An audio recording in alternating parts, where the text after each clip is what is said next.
This is such a cute, sweet, very curvy heart block that I'm going to show you. Here it is in 3 different sizes. This is using a 3.5-inch template, a 2.5-inch template, and a 1.5-inch template. This block I've already pre-laid out. It requires, I wanted to do it patchwork to just show you how it goes together. So here we've got a curve and a curve, curve and a curve, curve, square, square, curve, square, curve, but the opposite, background matching the square, same, and a square. So it's pretty simple. You just have to make sure that you're laying it out and cutting these two in particular the correct way. These are the ones that I'm using. I've picked my background. What I'm going to do is show you how we're going to lay it out before we cut the curve out. These are 3.5-inch squares. I know this is going to be this piece right here. Those were known. Then I can put my squares down.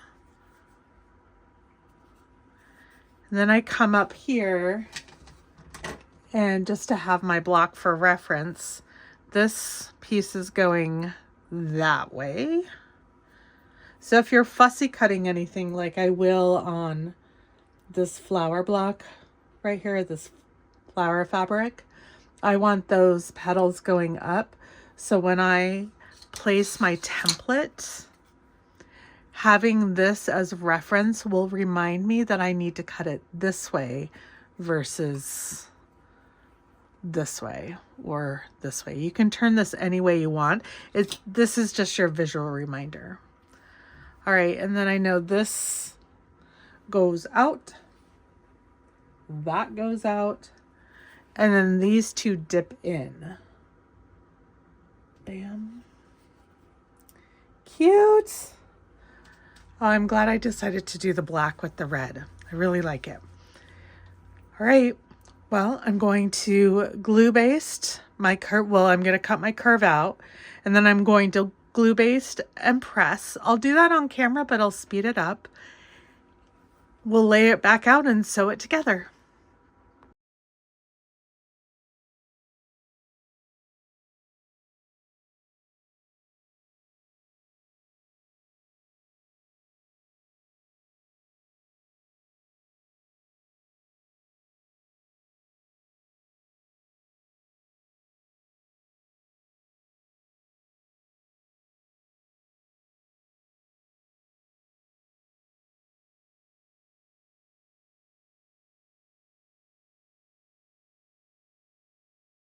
Now that we're all squared up, we're going to lay this back out. So I do the things I know first. I know that's a bottom piece. I should have taken a picture, but you know, my camera is filming. Then I know that was there. I believe that was there. That was there because that guy's going up. That one goes there. Polka dots, because I did stripes there because stripes can only go horizontal in my brain. Bam, there we go. All right, that is our block. Isn't she cute? Oh, you can't really see.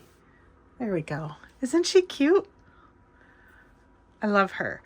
The way that I'm going to sew it together is in chunks. So instead of sewing 3 long seams, I am going to sew 2, 2, and 2, 2, 2, and 2, and then I'll put the 2 halves together, which also gives you an opportunity for design choices. You could do one side solid, lots of different things you can do.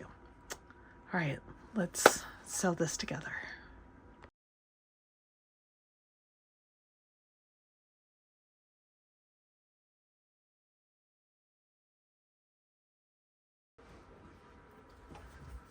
We're gonna take special care to match these seams right here so they go together. So the way I like to do it, to just double check, is I fold the seam allowance back and line it up there and down here. And then I know that it's going to stay together. So I put my pin right next to the seam allowance on both sides. You can also do a little dab of glue. I've done that. I'm only doing this little amount that I'm not going to pull up my glue stick.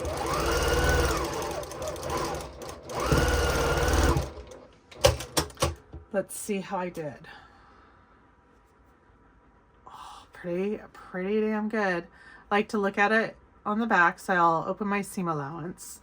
You'll see how close that is, and then how perfect it is there.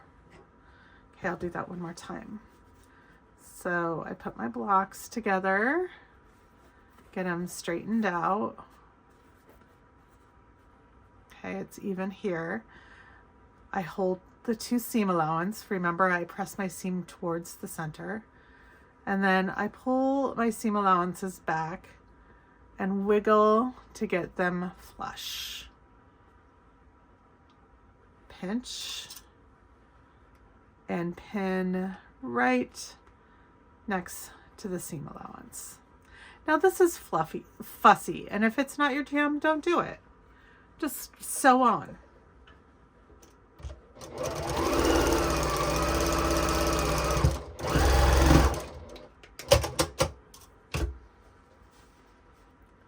See how I did. It looks a little off on the back side. Let's see how it looks on the front. Oh no, it's fine. There we go. Now I'll press these, sew each together, and then sew the heart together.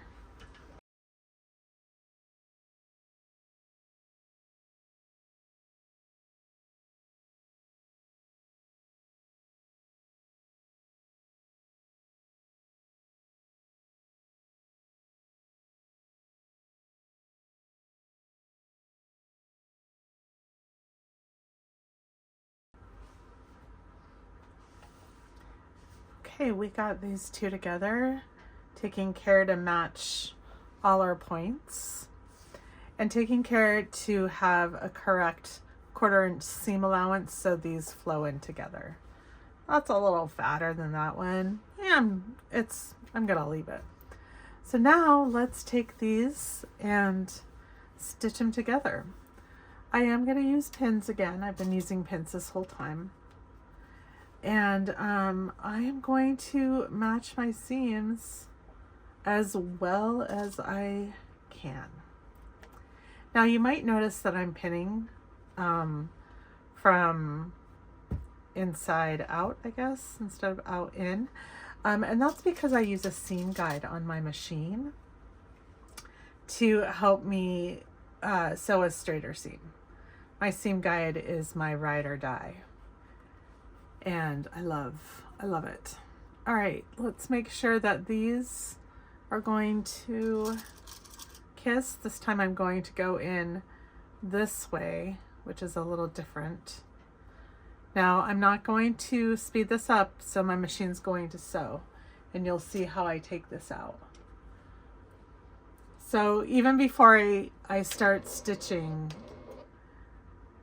I put my needle down, I pull the pin out,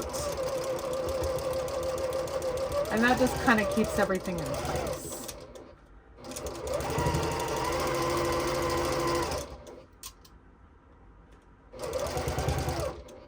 Okay.